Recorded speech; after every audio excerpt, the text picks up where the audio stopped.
dihapuskan dari Biblos. Karena ini adalah ajaran sesat, ajaran iblis laknatullah yang tidak perlu diikuti oleh manusia. Senggol dong, Brodin.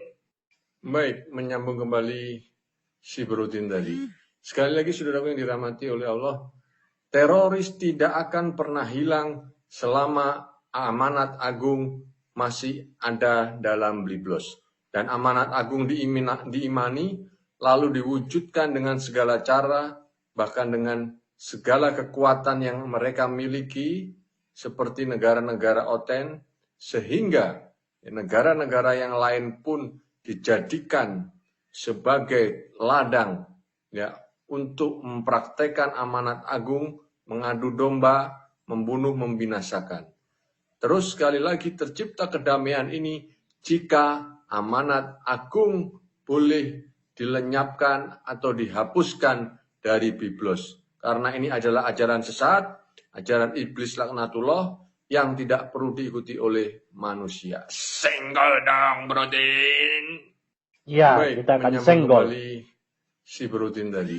Sekali lagi, saudaraku yang dirahmati oleh Allah, teroris tidak akan pernah hilang selama amanat agung masih ada dalam Biblos. Dan amanat agung diimani, lalu diwujudkan dengan segala cara, bahkan dengan segala kekuatan yang mereka miliki, seperti negara-negara oten, sehingga negara-negara yang lain pun dijadikan sebagai ladang ya untuk mempraktekkan amanat agung, mengadu domba, membunuh, membinasakan. Terus sekali lagi tercipta kedamaian ini jika amanat agung boleh dilenyapkan atau dihapuskan dari Biblos. Karena ini adalah ajaran sesat, ajaran iblis laknatullah yang tidak perlu diikuti oleh manusia. Senggol dong, Brodin. Iya, kita akan senggol sekarang, bro. Kita sambut saja dengan ketawa, teman-teman. Ini parah, benar-benar parah. Ini benar-benar penistaan ini. Kalau sampai video ini tidak direspon oleh Mahfud MD, oleh Denny Siregar, oleh Pak Rudi Kumis, siapa lagi itu? Pak Refli Harun, siapa namanya? Ini sungguh terlalu. Kita mesti senggol nama mereka. supaya mereka bisa dengarkan video ini. Silakan teman-teman bantu bagikan video ini, bantu like, bantu rekam layar, dan bantu sebarkan supaya ini bisa menyenggol banyak orang ya. Jadi teman-teman bisa mendengarkan sendiri apa yang disampaikan oleh si Agustan. Bagi teman-teman yang belum tahu siapa si Agustan ini, dia ini adalah seorang murtad ya, orang yang murtad dari agama Kristen. Jadi kalau kita pinjam istilahnya Muslim, dia ini adalah murtadin ya, murtadin, orang yang murtad dari kebenaran masuk ke dalam Islam. Dan ketika dia masuk di sana, dia merasakan seperti ada imunitas yang kuat. Secara hukum dia merasa ada imun yang cukup kuat sehingga dia bisa berbicara seperti ini. Minta untuk disenggol. Jadi sekarang kita akan senggol. Ya, jadi silakan para pengacara Kristen, para lawyer, tolong bantu senggol orang ini. Tapi jangan bacok. Ya, jadi dia minta disenggol, tapi tolong jangan dibacok. Nah, jadi mari kita dengarkan lagi. Kita akan bedah perkataannya ini kalimat atau frasa demi frasa, dan kita buktikan apakah yang ia katakan ini adalah benar, apakah ini dapat dibuktikan, apakah ini benar-benar terjadi. Kita akan lihat nanti terkait dengan amanat agung yang dinistakan oleh si badut yang satu ini dengan mengatakan bahwa itu adalah ajaran Iblis laknatullah. Senggol bang. Oke, kita dengar sekali lagi. Baik, menyambung kembali si Brodin tadi. Sekali lagi saudaraku yang dirahmati oleh Allah, teroris tidak akan pernah hilang. Teroris tidak akan pernah hilang katanya. Dan alasannya apa? Selama amanat agung masih ada dalam Biblos. Selama amanat agung masih ada di dalam Biblos. Biblos itu adalah istilah yang mereka tujukan untuk menyebut Alkitab orang Kristen. Karena mereka tidak mau menyebutnya Alkitab. Karena mereka tidak mengakui bahwa Alkitab itu adalah kitab di atas segala kitab. Maka mereka menggunakan kata Biblos. Senggol dong. Nah, di dalam bagian ini dia mengatakan bahwa penyebab teroris itu belum habis, belum punah, belum hilang karena amanat agung masih ada di dalam Biblos atau kitabnya orang Kristen. Silakan Agustan buktikan perkataanmu. Apakah teroris yang ada di Indonesia secara khusus dan di dunia secara umum itu ada karena amanat agung yang terdapat di dalam Matius 28 ayat 18 sampai ayat 20. Silakan buktikan cocor bebekmu ini, kelak nanti kalau kasus ini dibawa ke meja pengadilan. Anda harus siapkan data yang valid, bukti yang valid. Apakah benar terorisme yang ada di Indonesia ini itu masih ada karena masih tercatatnya mengenai amanat agung yang ada di dalam Alkitab. Silakan Anda buktikan korelasi hubungan antara amanat agung dengan eksistensi dari para teroris yang masih bercokol di Indonesia. Ya, kita lanjut lagi frasa selanjutnya. Dan amanat agung diimani, lalu diwujudkan dengan segala cara, bahkan dengan segala kekuatan yang mereka miliki, seperti negara-negara Oten. Oke, jadi dia katakan, karena amanat agung itu diimani, maka diwujudkan dengan segala cara. Seperti yang dilakukan oleh negara Oten, katanya. Oke, kita dengarkan amanat agung ini diwujudkan dalam cara apa saja. Sehingga negara-negara yang lain pun dijadikan sebagai ladang ya untuk mempraktekkan amanat agung, mengadu domba, membunuh, membinasakan. Ya, jadi menurut Agustan, senggol dong bang. Jadi menurut Agustan adalah karena adanya amanat agung ini diyakini oleh negara-negara Oten, maka dalam praktiknya ini dipakai untuk melakukan peperangan, melakukan adu domba, dan lain sebagainya. Sampai di sini saya benar-benar masih bingung. Apa hubungannya amanat agung yang mana di dalam pesan ayat itu tidak berbicara sama sekali tentang kebencian, tentang peperangan, tentang pembunuhan. Tidak ada.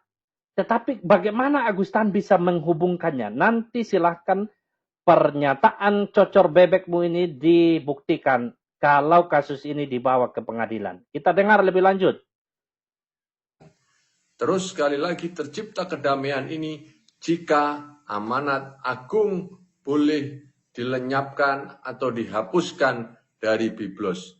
Ya, jadi terorisme berhenti kalau amanat agung ini dilenyapkan, dihapuskan dari Biblos.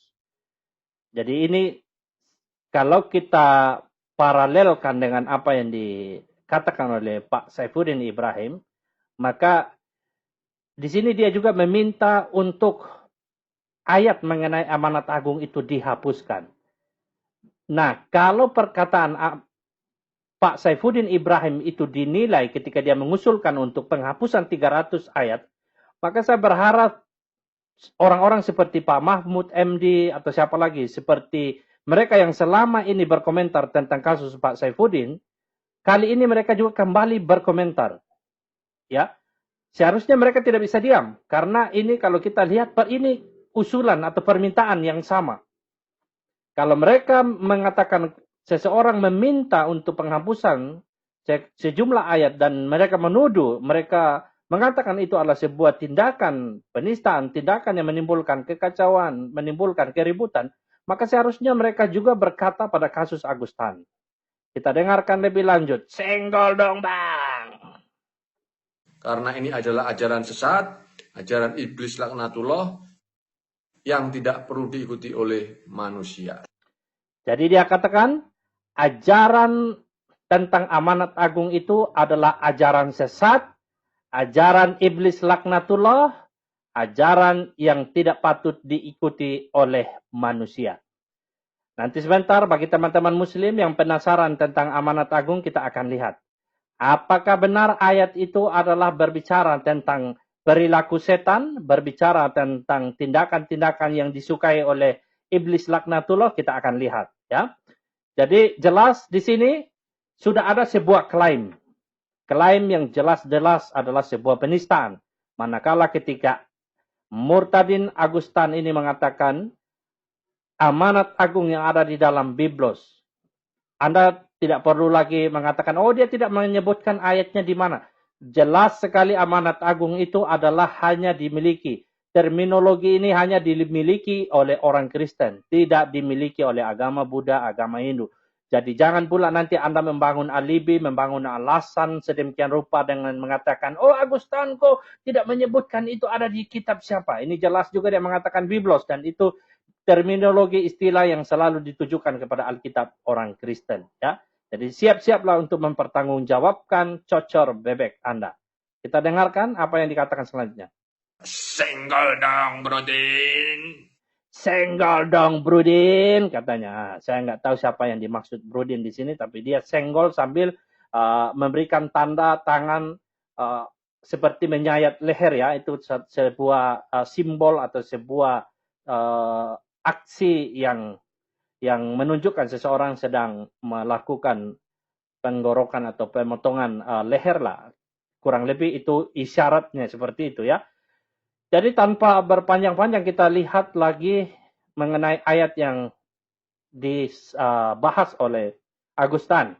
Mari kita senggol ayatnya sedikit. Ini dia ayatnya. Nah, ayat ini, bagi teman-teman muslim yang belum tahu, ayat ini disampaikan oleh Tuhan Yesus detik-detik sebelum ia mengalami atau melalui sebuah peristiwa kenaikan ke surga. Jadi, ayat ini disampaikan pada sebuah momen yang sangat penting. Yakni ketika dia mau naik ke surga, ia memberikan pesan ini kepada 12 muridnya dan kepada kurang lebih 500 murid lainnya yang hadir ya pada waktu itu untuk mendengarkan pesan ini.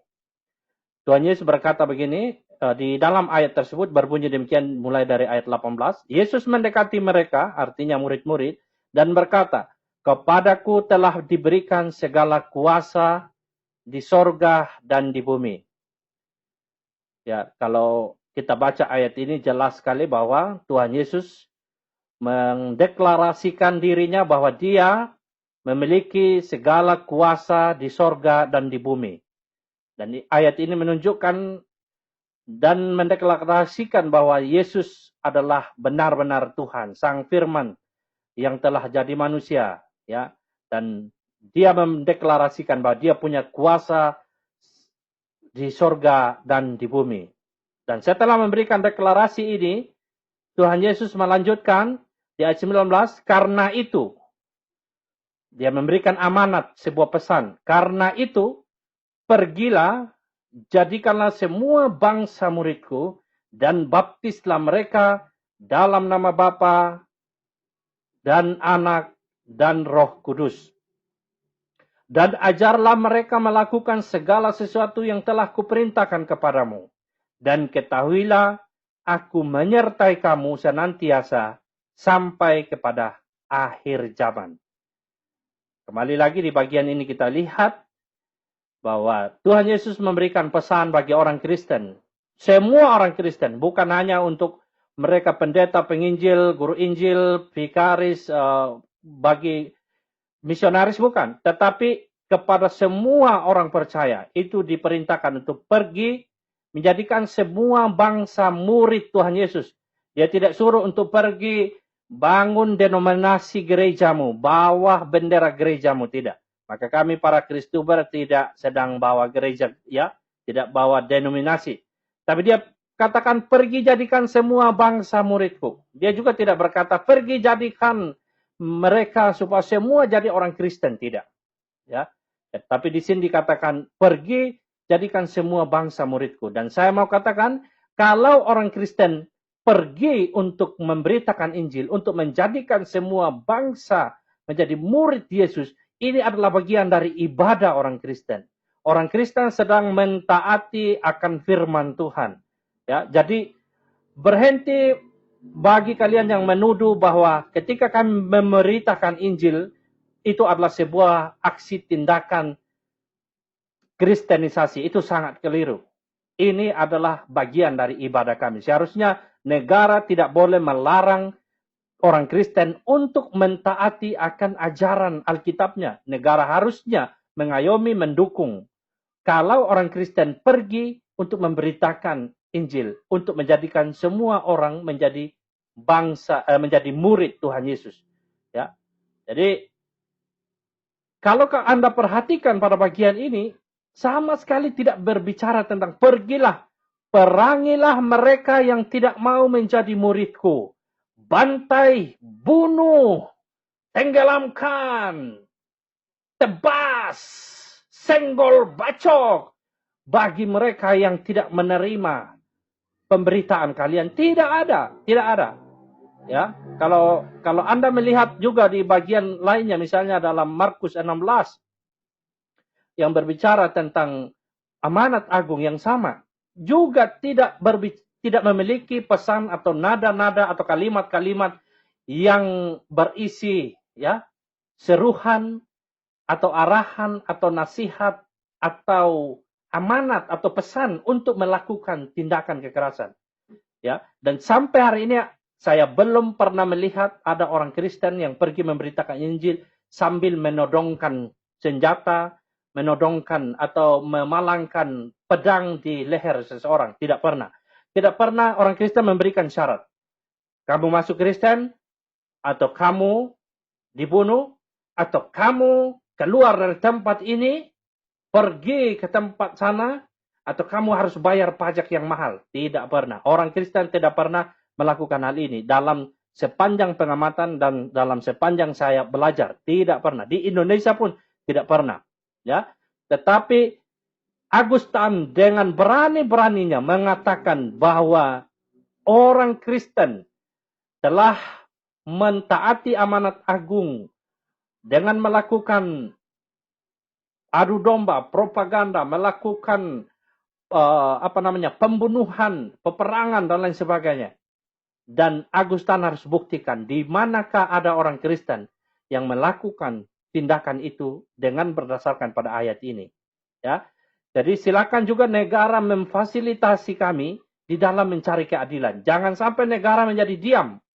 Ya, jangan sampai negara menjadi diam hanya karena berita ini tidak di blow up, tidak diberitakan secara masif seperti yang dilakukan oleh media-media di Indonesia ini ketika ada kasus seperti kasus Pak Saifuddin, kasus Pak Kace, dan kasus orang-orang lainnya yang selama ini sudah ditangkap, misalnya kasus dari Ferdinand Hutahian, itu diberitakan secara masif dan secepat itu direspon.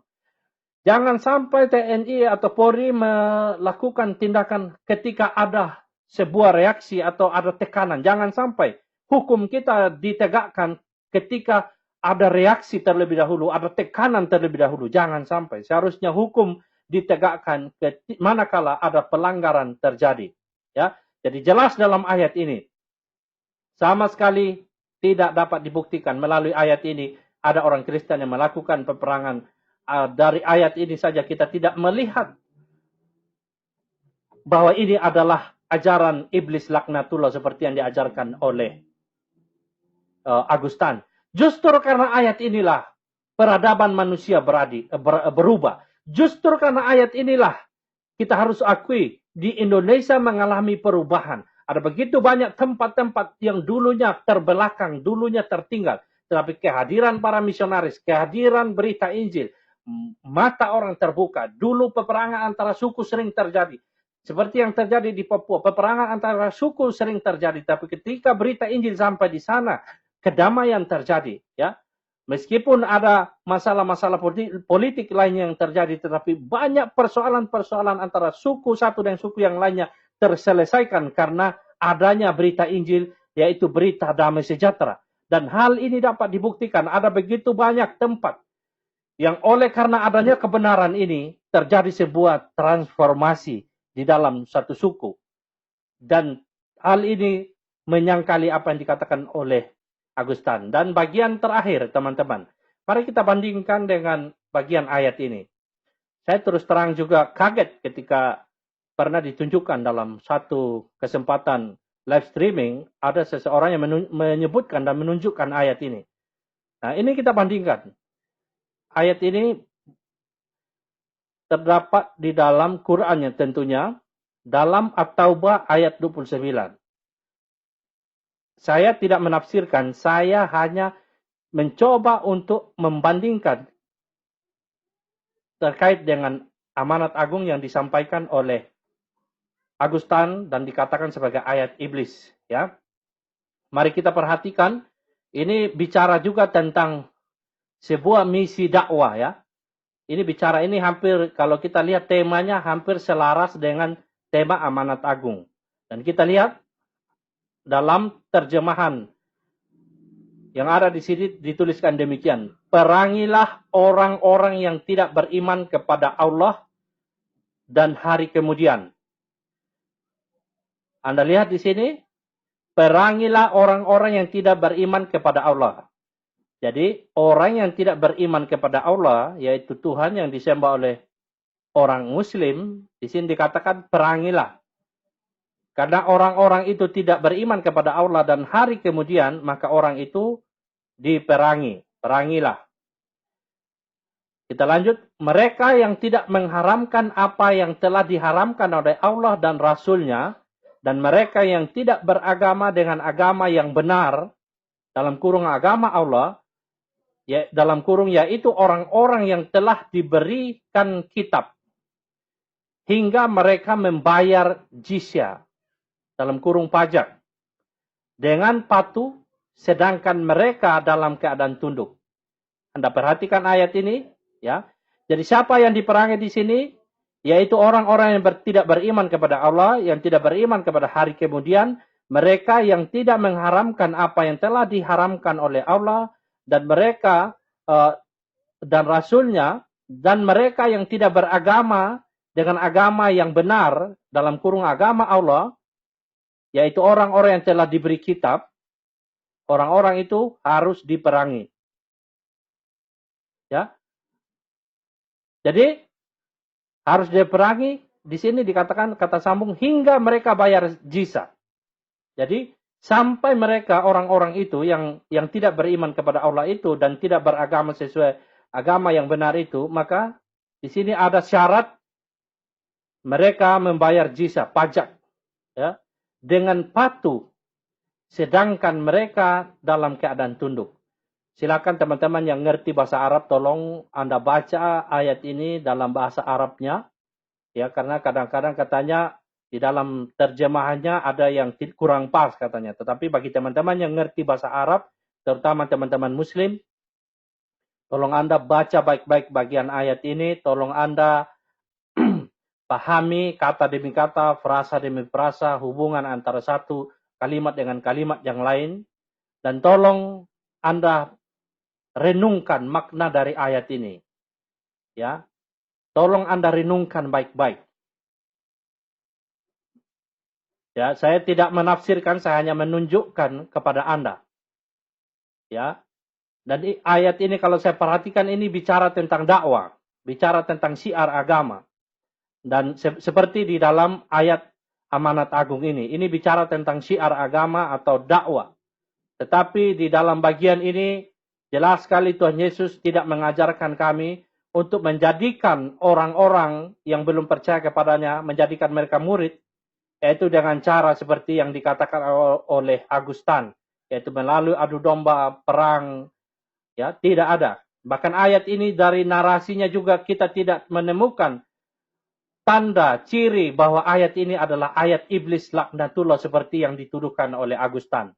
Dengan demikian, kasus ini jelas adalah sebuah penistaan. Saya katakan demikian, ini jelas adalah sebuah penistaan yang dilakukan oleh Agustan. Apalagi ketika ia menafsirkan ayat kitab suci orang lain dan tanpa hak dia memberikan makna, ya. Tadi dia sudah memberikan klaim terkait dengan ayat ini. Adapun kalau saya menunjukkan tadi, saya hanya membandingkan bagian ini tentang yang berbicara tentang dakwah, ya. Saya hanya membandingkan dan membacakan. Saya tidak memberikan penafsiran apa-apa, ya. Silakan negara melihat kasus ini. Jangan kasus ini didiamkan hanya karena kurangnya tekanan dari orang Kristen. Saya maklumlah, banyak orang Kristen yang berkata bahwa, oh biar karena itu pembalasan hak Tuhan. Itu sangat-sangat rohani, ya. Sangat rohani. Bagus orang Kristen ini, ya. Kalau ada kasus begini, mari kita berdoa saja. Bukankah Alkitab berkata, kalau ditampar pipi kanan, berilah juga pipi kiri. Mana tepuk tangannya, saudara? Ya, hebat orang Kristen ini, ya. Ya, tapi saya pikir kalau negara memberi ruang kasus-kasus seperti ini untuk dibawa di meja hijau, harusnya kita mempergunakan ruang atau jalur tersebut. Kita juga tidak boleh diam atas segala bentuk ketidakadilan. Alkitab juga mengajarkan bahwa orang Kristen tidak dapat bermegah di atas ketidakadilan. Ini jelas-jelas ada ketidakadilan di sini. Ada orang yang memperkosa hukum yang ada di negara ini. Lalu apakah kita hanya diam? Saya berpikir kita juga tidak mentaati kebenaran firman Tuhan kalau kita tidak bersuara manakala terjadi ketidakadilan di tengah-tengah bangsa dan negara kita. Dan sekali lagi, ya, saya tidak punya kuasa untuk memberikan laporan. Silakan para pengacara, lawyer, mereka yang ada di atas sana. Siapa yang ada di atas sana? Silakan mengambil bagian. Ini adalah sebuah pelayanan, saya pikir. Kalau teman-teman dapat membawa kasus ini ke meja hijau sehingga negara dapat mengambil keputusan yang seadil-adilnya. Demikian isi video ini, teman-teman. Sekali lagi saya mohon bantuan teman-teman untuk bantu membagikan video ini, bantu like, bantu share sebanyak-banyaknya. Dan teman-teman juga bisa mengambil sumber video tadi, ya. Saya akan coba tunjukkan sumber video tadi. Ini ada di Islam Care, ya. Ada di bagian short video. Ini adalah channel dari orang murtad ini. Ada di bagian short video, ya. Di sini kayaknya tidak nampak bagian short videonya. Nah, teman-teman bisa ke sini lalu mengambil video tadi. Ya, sebelum keburu dihapus. Kalaupun sudah dihapus, video ini kita sudah download dan kita sudah simpan, ya, sehingga nanti bisa dipakai bagi siapa saja yang mau melihat kasus ini secara lebih lebih rinci lagi. Demikian teman-teman, terima kasih, Tuhan memberkati kita. Salam damai sejahtera. Sampai jumpa di video yang lain dan tak lupa saya ucapkan salam sadar untuk kita sekalian.